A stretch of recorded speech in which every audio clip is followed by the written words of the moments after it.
दिल्ली की उस काली रात में जब हवा तक में बेचैनी तैर रही थी, राजधानी के दिल में बसे लाल किले के पास हुआ वह धमाका सिर्फ एक विस्फोट नहीं था, बल्कि आने वाले तूफान की पहली गूंज थी।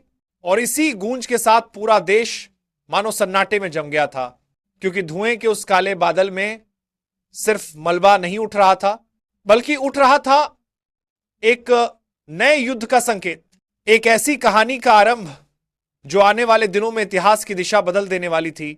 और उसी रात के भीतर प्रधानमंत्री की विशेष सुरक्षा टीम एसएसजी, रॉ, निया और टेक्निकल इंटेलिजेंस यूनिट को तुरंत तैनाती पर ला दिया गया, क्योंकि यह धमाका साधारण नहीं था, यह एक सर्जिकल कोडेड अटैक था जिसकी तैयारी महीनों पहले पाक अधिकृत कश्मीर में बैठे आतंकी कमांडरों ने की थी।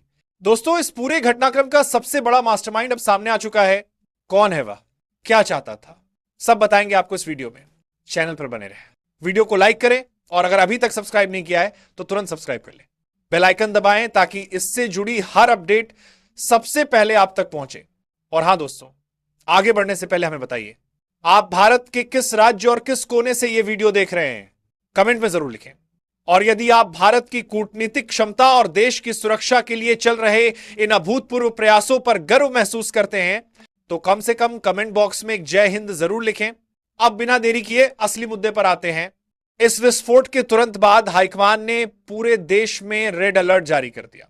संसद मार्ग से लेकर इंडिया गेट तक हर जगह police, NSG commando, paramilitary forces और आर्मी इंटेलिजेंस की गाड़ियां गश्त करने लगी, क्योंकि शुरुआती जांच में यह साफ हो गया था कि यह धमाका किसी लोकल मॉड्यूल का काम नहीं, बल्कि एक क्रॉस बॉर्डर टेरर नेटवर्क का हिस्सा था।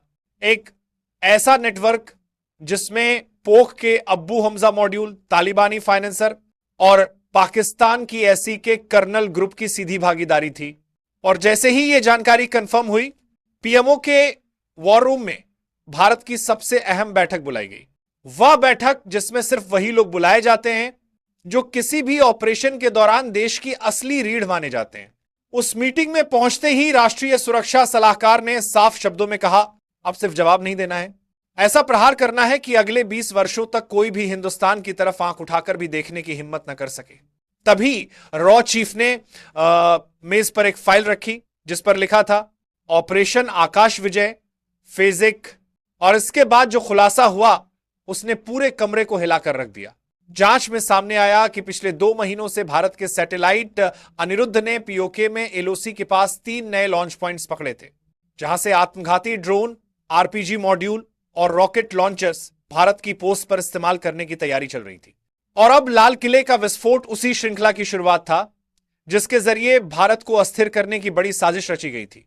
लेकिन आतंकियों को अंदाजा भी नहीं था कि भारत ने 2 हफ्ते पहले ही एक गुप्त टास्क फोर्स तैयार कर ली थी जिसे नाम दिया गया था टीएटी ब्लैक एरो। यह वही यूनिट थी जिसने बालाकोट, कराची पोर्ट और पोक के अंदर कई अंडरकवर मिशन सफलतापूर्वक पूरे किए थे। धमाका होते ही ब्लैक एरो की 2 टीमें दिल्ली से श्रीनगर एयरबेस के लिए रवाना कर दी गईं। उधर सेना की उत्तरी कमान ने जी पॉइंट से लेकर चौकस पोस्ट तक सभी यूनिट्स को एक्टिव रिटेलिएशन मोड में डाल दिया था। यानी आदेश मिलते ही किसी भी तरह का सीमा पार प्रहार अब नहीं रोका जाएगा। तभी रात के लगभग 3:12 पर पीएमओ से सेना मुख्यालय को एक एनक्रिप्टेड संदेश भेजा गया जिसमें सिर्फ 2 शब्द लिखे थे, फेज 1 स्टार्ट। और इन 2 शब्दों के पहुंचते ही भारतीय सेना ने अपने सबसे घातक हथियारों को एलओसी की ओर बढ़ाना शुरू कर दिया। वहीं निया और दिल्ली पुलिस की टीमें लाल किले के धमाके वाली जगह से हर टुकड़ा, हर वायर, हर माइक्रो चिप उठा रही थी, क्योंकि इन्हीं चिप्स के जरिए पोक की लोकेशन ट्रेस होनी थी। उधर रॉ के ग्राउंड एजेंट ने रिपोर्ट भेजी कि आतंकी कमांडर अब्बू हमजा और मुतालिब हमले के बाद पोक के मुजफ्फराबाद सेक्टर के एक बंकर में छिपे बैठे हैं। वे यही सोच रहे थे कि भारत हमेशा की तरह जांच में उलझा रहेगा, पर उन्हें अंदाजा नहीं था कि भारत इस बार चुप नहीं बैठेगा, बल्कि वही करेगा जिसकी दुश्मन ने कल्पना तक नहीं की थी। इसी बीच आर्मी इंटेलिजेंस के पास वो फुटेज पहुंची जिसने पूरी कहानी पलट दी। फुटेज में साफ दिखा कि धमाका करने वाला ड्रोन पोक के दुधनियाल सेक्टर से लॉन्च हुआ था, उसी सेक्टर से जिसे भारतीय सेना 3 बार जला चुकी थी, लेकिन पाकिस्तान ने फिर उसे सक्रिय कर दिया था। इस फुटेज ने एक बात साफ कर दी, अब युद्ध सिर्फ आतंकियों के खिलाफ नहीं रहेगा, बल्कि उनके संरक्षक देश के खिलाफ भी होगा। और सच कहूं तो विपक्ष से लेकर मीडिया तक हर कोई दबी जुबान में यही कह रहा था कि भारत को अब कड़े कदम उठाने ही होंगे। लेकिन देश की जनता खुलकर मांग कर रही थी, इस बार आर पार। इसी माहौल में जब सूरज निकला, दिल्ली अब भी खामोश थी। बाजार बंद थे, मेट्रो स्टेशनों पर पुलिस की तैनाती थी और हर न्यूज चैनल पर सिर्फ एक ही हेडलाइन, लाल किला ब्लास्ट के बाद भारत की जवाबी कार्रवाई कब। इसी खामोशी के बीच श्रीनगर एयरबेस के रनवे पर एक विशेष विमान रन अप पर था। यह कोई साधारण विमान नहीं था, यह था इंडिया स्ट्रेटेजिक फैल्कन 7, एक ऐसा फाइटर ट्रांसपोर्ट हाइब्रिड जो सिर्फ अत्यंत गुप्त ऑपरेशनों के लिए इस्तेमाल किया जाता है। विमान में बैठ चुके थे ब्लैक एरो टीम के 12 शैडो कमांडोस, वो कमांडो जो पोक के अंदर जाना तो जानते थे, पर लौटकर क्या किया ये किसी को नहीं बताते। और जैसे ही विमान ने टेक ऑफ किया, ऑपरेशन आकाश विजय की पहली चिंगारी भड़क उठी। यह तो सिर्फ शुरुआत थी, क्योंकि भारत ने तय कर लिया था कि भारतीय धरती पर यह आखिरी विस्फोट होगा। अब अगला विस्फोट दुश्मन की जमीन पर होगा और उसकी गूंज सिर्फ पाकिस्तान में नहीं बल्कि दुनिया के हर कोने में सुनाई देगी कि यह नया भारत है और इस नए भारत को चुनौती देना किसी की औकात नहीं। पहाड़ों के ऊपर से गुजरती हवा अब भारी महसूस हो रही थी, जैसे वो आने वाले तूफान की चेतावनी लेकर बह रही हो। दिल्ली में धमाके के बाद जैसे ही खुफिया एजेंसियों ने अपनी जांच तेज की, उसी तेजी से सीमा के आर पार हलचल भी बढ़ गई थी।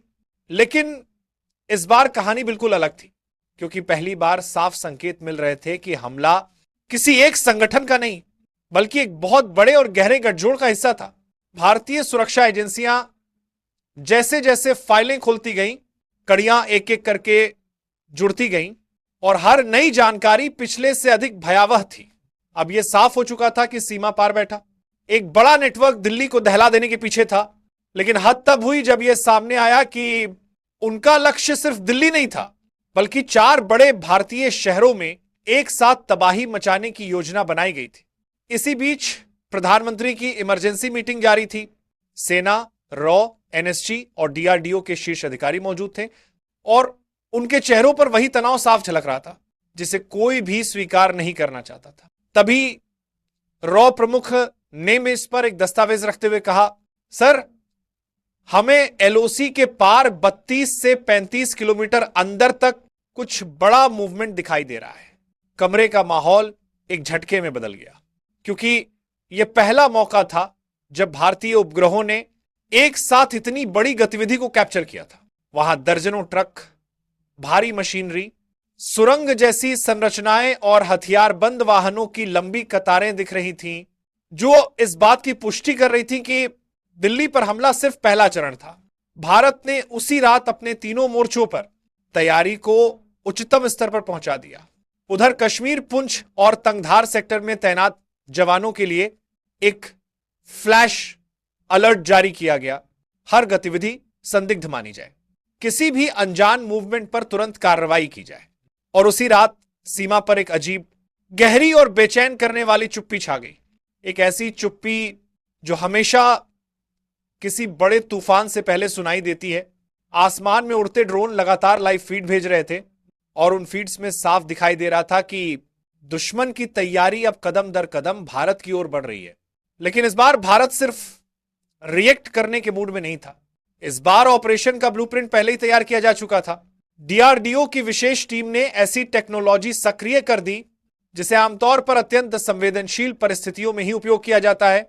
इस सिस्टम से लोसी के पार 50 किलोमीटर तक की हर थर्मल सिग्नेचर, हर वाहन की आवाजाही और हर सुरंग के अंदर की माइक्रो वाइब्रेशन तक की स्पष्ट तस्वीरें मिल रही थी।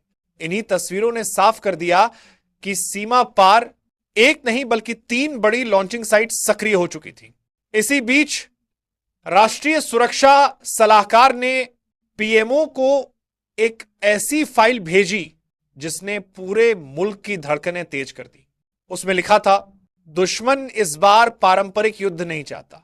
यह युद्ध का नया रूप है जिसमें ड्रोन, सुरंगें, साइबर अटैक और आंतरिक तोड़फोड़ सब शामिल हैं। उधर सेना के स्पेशल ग्रुप ने कश्मीर की जमा देने वाली घाटियों में अपनी सबसे खतरनाक यूनिट को सक्रिय कर दिया है। वो यूनिट जिसे केवल तब भेजा जाता है जब हालात नियंत्रण से बाहर होने लगते हैं, उनके पास night vision tactical suits, silent sniper systems और कोड क्रैशर डिवाइसेस थे, जिनसे वे दुश्मन के किसी भी इलेक्ट्रॉनिक सिस्टम को मिनटों में निष्क्रिय कर सकते थे। ये यूनिट बिना आवाज, बिना निशान, बिना किसी संकेत के आगे बढ़ रही थी। उनके हर कदम पर ड्रोन की आंखें लगी थी, जो उन्हें वास्तविक समय में रास्ता दिखा रही थी। उसी रात का सबसे डराने वाला खुलासा यह था कि दिल्ली धमाके में इस्तेमाल हुआ विस्फोटक वही था जो कुछ महीने पहले लोसी के पास एक तस्करी अभियान के दौरान बरामद हुआ था। इसका मतलब साफ था, नेटवर्क बहुत पुराना, बहुत गहरा और बेहद फैला हुआ है।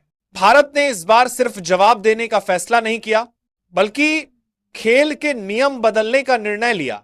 और जैसे ही सेना प्रमुख ने आदेश दिया, फेज 1 एक्टिवेट, पूरी सीमा पर एक ऐसी हलचल शुरू हो गई जिसकी आहट अभी किसी को सुनाई नहीं दे रही थी। लेकिन तूफान बस कुछ कदम दूर था। दिल्ली पर हुए हमले के बाद हालात जिस तेजी से बदले थे, उसी की लहर अब पूरे देश में फैल चुकी थी। सरकारी एजेंसियों, खुफिया विभागों, सैन्य कमांडरों और विशेष टास्क फोर्सों के भीतर एक अनकही बेचैनी महसूस की जा सकती थी। प्रधानमंत्री की हाई लेवल मीटिंग खत्म होते ही सेना की तीनों शाखाओं को ऑपरेशन वज्र चक्र का प्राथमिक संकेत जारी कर दिया गया। लेकिन यह संकेत सिर्फ एक नाम नहीं था, इसके पीछे थी सैकड़ों योजनाएं, वर्षों से तैयार गुप्त प्रोटोकॉल और वे रणनीतियां जिनकी जानकारी सिर्फ उच्चतम स्तर के अधिकारियों को रहती है। एलओसी पर अचानक हुई गोलाबारी, पोख में संदिग्ध मूवमेंट और पाकिस्तान की सेना की रातों रात बढ़ी तैनाती इस बात का स्पष्ट संकेत था कि स्थिति अब सामान्य सैन्य तनाव से आगे निकल चुकी थी।